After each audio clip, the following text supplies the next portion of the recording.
Good morning, my beautiful brothers and sisters. Look at that. Soon I'll talk to you about the weather because it has to do with the topic of today, twin flame triggering. So triggering in itself, it's a big issue, right? What does it mean? It means when somebody pushes my buttons, right? When somebody triggers me from a calm place that I was, relaxed, calm, apparently because there's my energy is calling for something to press that buttons that shifts my emotional state towards a more unbalanced one, or they tip the balance, they tip my emotional state out of balance, they tip it towards, and it's been tipped towards anger, frustration, feeling shame or blamed, right? Guilt. And this is something that is happening to us on a basic level. It could be a dog that is barking at us. It could be a person in the grocery store that complains about our masks or that we don't have a mask. Or why do we have a mask on? It could be a loved one saying exactly that thing that we don't want to hear. And in twin flame, this is basically one of the core elements of that type of a relationship.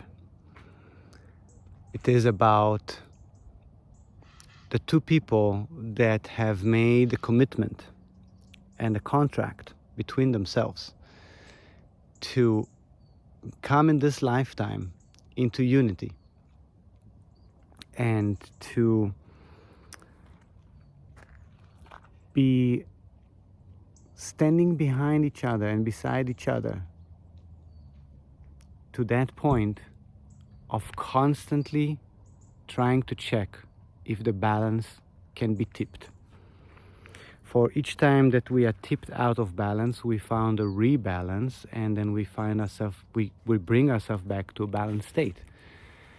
The idea why we go through that is that we make the shift inside, that we overcome the trigger, that we recognize the wound and slowly heal it, just a bit more and just a bit more. It's always repeating, right? It's hard to do it like that and just to be healed. The wound is being triggered. It's an open wound actually, or it's a wound that wants to reopen. It's being triggered, it's being poked at, it hurts, and then we find a way to bring that pain, to shift the level of the pain into tranquility, into a different state, into a more balanced state, into more relaxation and even happiness. And with the twin flame, there's that point, and especially during the chaser runner, and also what I'm experiencing with Kelly is after the reunion is there, we are still very much at that level that we open up completely, and then those wounds are there waiting to be triggered, whatever is still there. And the trigger is being instantaneously, immediately we're being triggered, and then we are being asked again, okay, don't run away this time. Don't run away. Don't run away from the relationship. Don't go away. Don't blame it on the other person. Don't say to yourself, this is too much for me, I'm going to look for somebody that doesn't trigger me, because it's not what it is about. It is about overcoming that wound, that pain, transforming it. So we're going to allow that person to continue to trigger us until the point that it doesn't hurt anymore, until we've done the inner job, the inner work, to that level that we can live in peace with that. Now, the twin flame, they trigger each other. The wound is a mirror. My wound, and we just discovered this now with Kelly, that my wound is the reflection of hers. Is when she's being triggered by me, she is automatically triggering my wound, and vice versa. When she is triggering my wounds, then my reaction which is automatic, which is instinctively, it's an animalistic reaction. It's out of a survival mode, defending myself, protecting my energy level, my emotional state. With that, I'm triggering hers.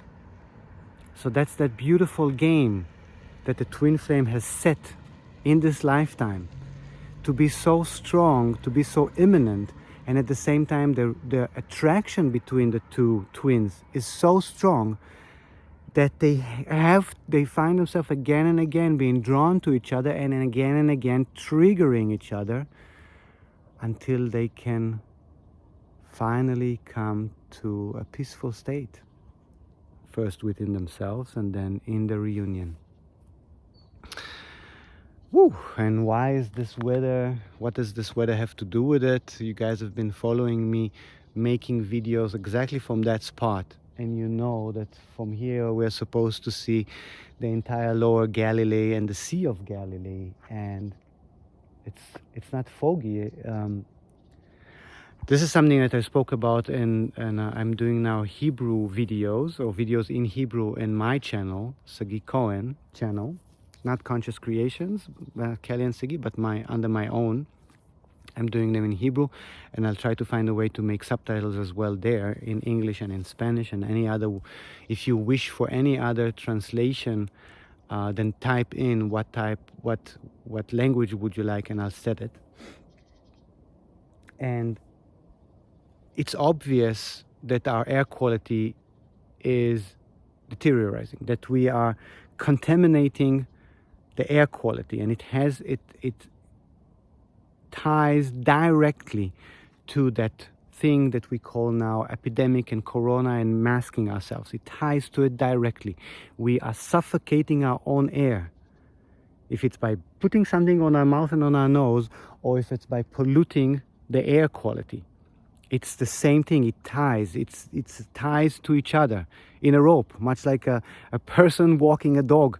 The dog is tied in a rope, and the person is tied in a rope, right? That ties goes also with the current situation and polluting the air. And we have to wake up to this, my friends and my family and my brothers and sisters. We have to wake up to this. This is air.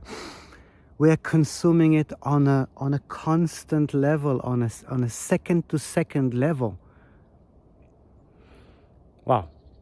Just wake up, guys. Just wake up with me to that, and we can start right here and right now by taking a deep breath and appreciating the breath, appreciating the air that we breathe. And look, while I'm saying that the sun is coming out, Shamash, Ach Shelanu Shamash, Baruch Boacha Boker Tov, welcome, our dear brother, sun, light, warmth.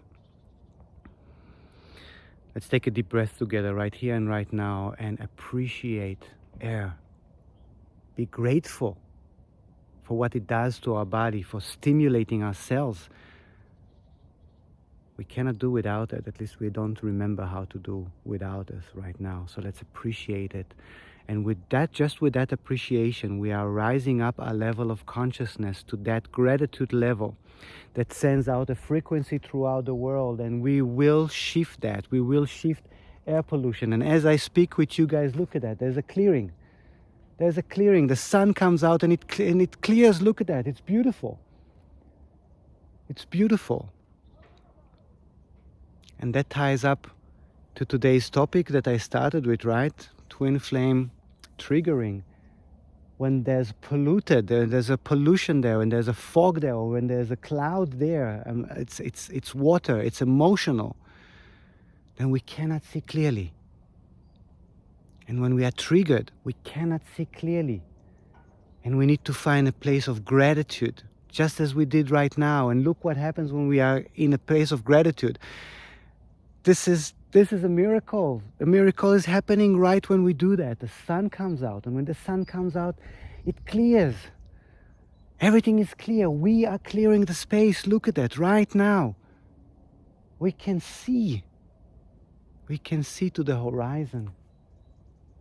And we can feel safe with that. We know that we are that. We know that this is an extension of who we are, and that extension is not foggy anymore, and it's not polluted anymore. It's clear. And through that clarity, we can come back to our loved ones that triggered us, and we can say to them, I love you, brother.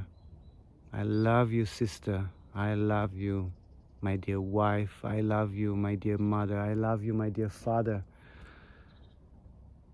Thank you for pushing me to that level, for when I'm falling asleep, you're helping me wake up again and find the inner balance. Love you guys. Stay tuned.